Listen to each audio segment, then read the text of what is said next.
it's Riley here, and it's day 25 now of recovery from phalloplasty.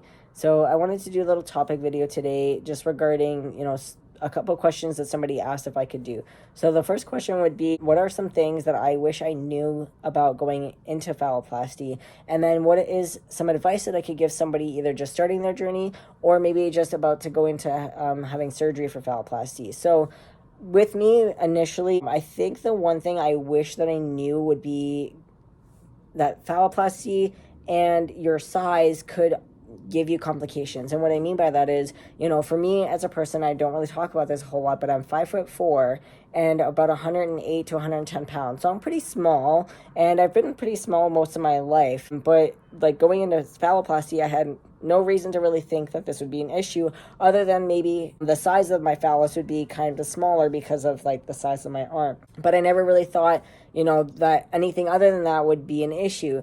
But once I went through surgery and came out of surgery and had a complication, I was then told by my surgeon the reason for my complication was due to the fact of my size on smaller people. Basically, the arm veins that you can see I have a bunch of them down here, but the veins that they take end up being only a certain amount of them that basically how he explained it was like they take a certain amount of veins, and then the further you go from that vein is, the less obviously blood supply that skin is getting. So if the only thing that could have maybe helped in my case would have been went a little bit smaller on the size, but I didn't even know that was something that should have been an option, because I was never told that this was an issue or a concern that could have been something that would have been caused due to being a smaller guy.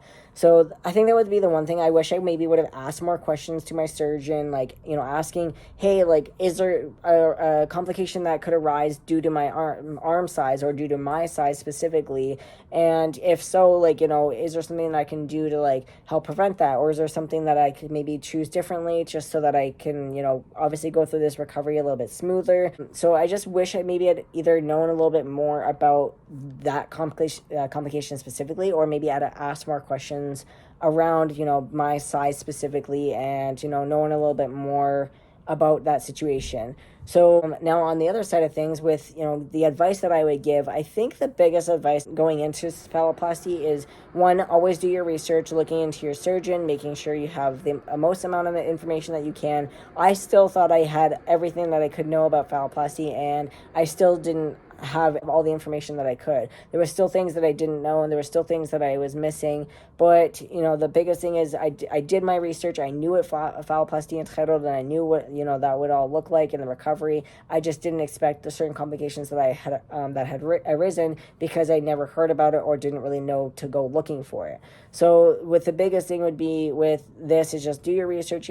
Contact, your surgeon, ask all the questions you think, even if there was ones that you aren't sure that you should be asking or you think they're silly, just ask them anyways. I wish I would have asked more questions, and I wish, I would have just, maybe looked into certain things about phalloplasty that maybe I'm like, oh, that's not important. It's all very important, and it is information that, is obviously pertaining to you in surgery and recovery. So if you think it's, stupid or any silly or any at all, just ask it, and it's better to be over-informed than to be not informed enough.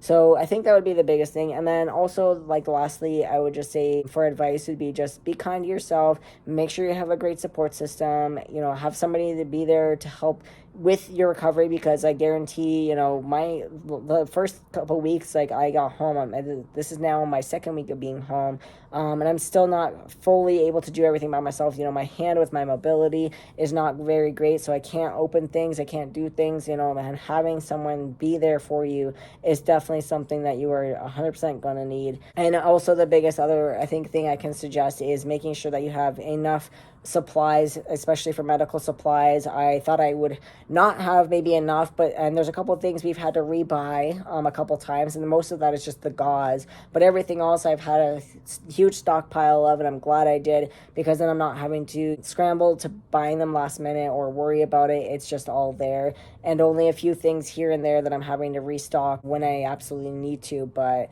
Yeah, I think that's the best, I think, advice that I can give you, and hopefully this is very helpful for somebody out there. But I really appreciate the questions and the topics that y'all been giving me. If you have any more, always feel free to put them down in the comments down below, and as well in my description and in my bio, there's going to be a link tree you can go to. And if you would like to support me in any way throughout this journey, you can do so by clicking that link, and I'll give you my Amazon wish list and a recovery tip option if you would like to support me.